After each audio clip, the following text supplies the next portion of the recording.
அப்படின்னா திமுக ஆட்சியில் இருக்கும் என்ற ஒரே காரணத்தால் தான் கோவை மதுரை மக்களை பாஜக பழி வாங்குறது ஒப்புதல் வாக்கு மூலமே கொடுத்திருக்கிறாங்க. இப்படியெல்லாம் தமிழ்நாட்டுக்கும் கொடுக்கக்கூடிய குடைச்சல் போதாதுன்னு தமிழ்நாட்டோட வளர்ச்சியை நிரந்தரமா கெடுக்கணும்னு இன்னைக்கு ஒருத்தர் இருக்காரு. அவர் யாரும் தெரியும், ஆளுநர், மாண்புமிகு ஆளுநர். அவரை பாஜக நியமிச்சிருக்கிறாங்க. சமீபத்தில் பேட்டி அளிச்சிருக்கிறாரு. 2 நாளைக்கு முன்னாடி பேட்டி கொடுத்திருக்கிறாரு. என்ன, தமிழ்நாட்டுக்கு சேவையாற்ற அவர் வந்திருக்கிறதா? இதை சொன்னதை கேட்டால் நமக்கெல்லாம் சிரிப்பு தான் வந்துச்சு. தமிழ்நாட்டில் பாதுகாப்பு பிரச்சனைகள் இருக்கான், தீவிரவாத போக்கு நிலவும் கூடிய மாநிலமாக தமிழ்நாடு இருக்கான், தமிழ் மொழி வளர்ச்சிக்காக இங்க எதுவும் நடக்கலையாம், எல்லாரும் ஆங்கிலம் படிக்கிறாங்களாம். இப்படி எல்லாம் அவதூறு ஆற்றாம கலந்து புலம்பி இருக்கிறார் ஆளுநர். ஒன்றிய பாஜக ஆட்சியில தான் பகல்காம் தீவிரவாத தாக்குதல் நடந்து சுற்றுலா போன அப்பாவி மக்கள் பலியானாங்க. ஒன்றிய பாஜக ஆட்சியில தான் டெல்லி செங்கோட்டை கிட்ட குண்டு வெடிப்பு நடந்து அங்கே மக்கள் பல பேர் பலியானாங்க. பாஜக ஆட்சியில் தான் மணிப்பூர் 10 இன்னைக்கு எரிஞ்சுக்கிட்டு இருக்கு. தீவிரவாத தாக்குதல்ல மக்கள் பலியாகிறத தடுக்க முடியாத பாஜக ஆட்சியை புகழ்ந்து பேசி இருக்கக்கூடிய ஆளுநர் அவர்கள் அமைதி பூங்காவாக இருக்கக்கூடிய தமிழ்நாட்டை தீவிரவாத மாநிலம் திமிரெடுத்து பேசி இருக்கிறார். அவரை திமிர அடக்கணும். நம்ம இக்கட்டான சூழல்ல தன்னுடைய தேசப்பற்றை காட்டி நம்ம படை வீரர்களுக்கு அதிக அளவில் நிதி வழங்கினது நம்முடைய தமிழ்நாடு தான். அப்படிப்பட்ட தமிழர்களை தேச விரோதிகள் என்று சித்தரிக்கக்கூடிய ஆளுநர் பேச்சு என்பது வன்மையாக கண்டிக்கக்கூடியது. பாஜகவுக்கு வாக்களிக்காதவங்க எல்லாரும் தீவிரவாதிகள் போல பேசுறாரு.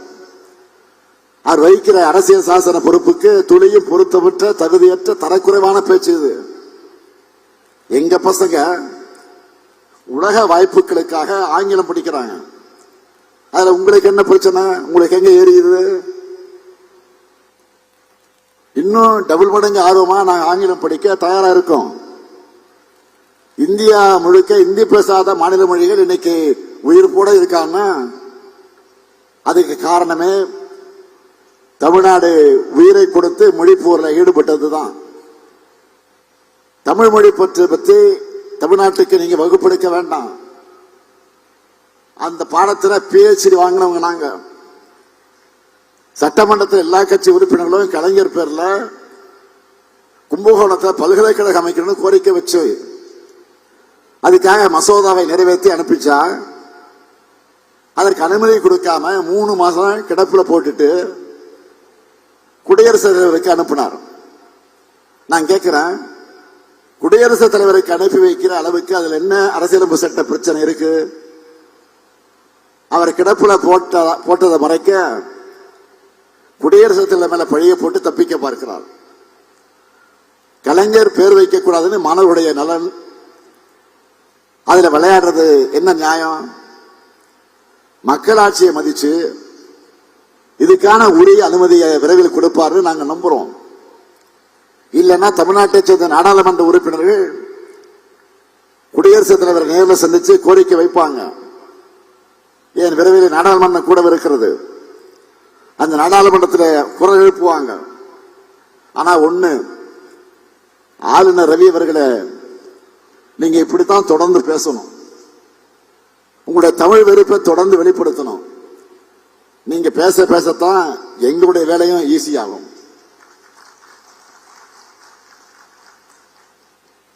நேற்று மதுரை நாடாளுமன்ற உறுப்பினர் சு வெங்கடேசன் அவர்கள் சோசியல் மீடியாவில் ஒரு தகவலை பகிர்ந்திருந்தார்.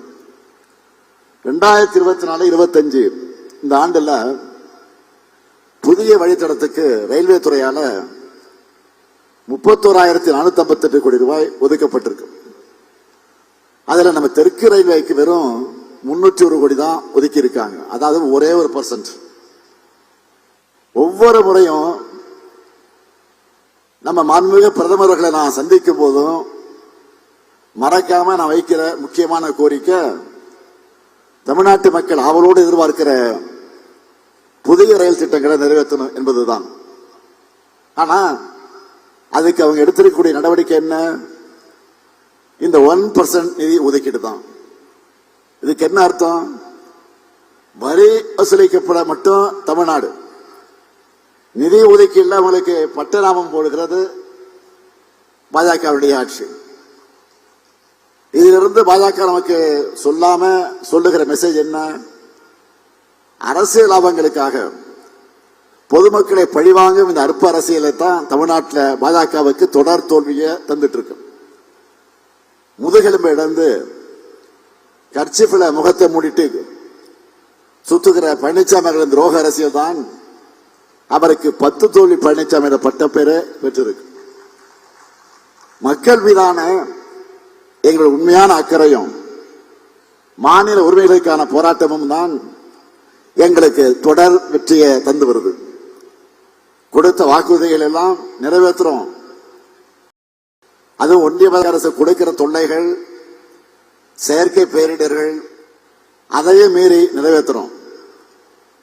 1,14,00,000 மகளிருக்கு மாதந்தோறும் 1000 ரூபாய் உரிமை தொகை வழங்குகிறோம். தகுதியானவங்க விடுபட்டு இருந்தா அவங்களுக்கு அடுத்த மாசத்திலிருந்து வழங்க போறோம்.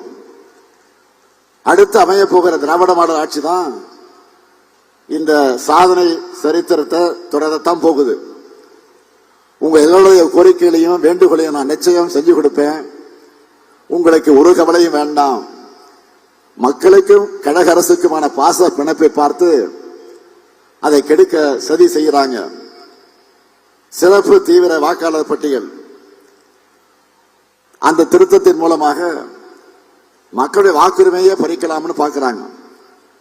நீங்க எல்லாரும் வாக்காளர் பட்டியலில் உங்க பேர் இருக்கிறத நீங்க உறுதி செஞ்சுக்குங்க. இப்ப அதுதான் இருக்கிறதுலே மிக மிக முக்கியமானது. ஏன்னா திராவிட மாடல் 2.0 உறுதியாகிவிட்ட ஒன்று. கழகாட்சி தான் மீண்டும் அமையும். தமிழ்நாட்டின் வளர்ச்சி பயணம் தங்கு தடையின்றி 2 மடங்கு வேகத்தோடு தொடரும். அதற்கு நீங்கள் துணை நில்லுங்கள். துணை நிற்க வேண்டும் என்று உங்கள் அன்போடு கேட்டு விடைபெறுகிறேன். நன்றி, வணக்கம்.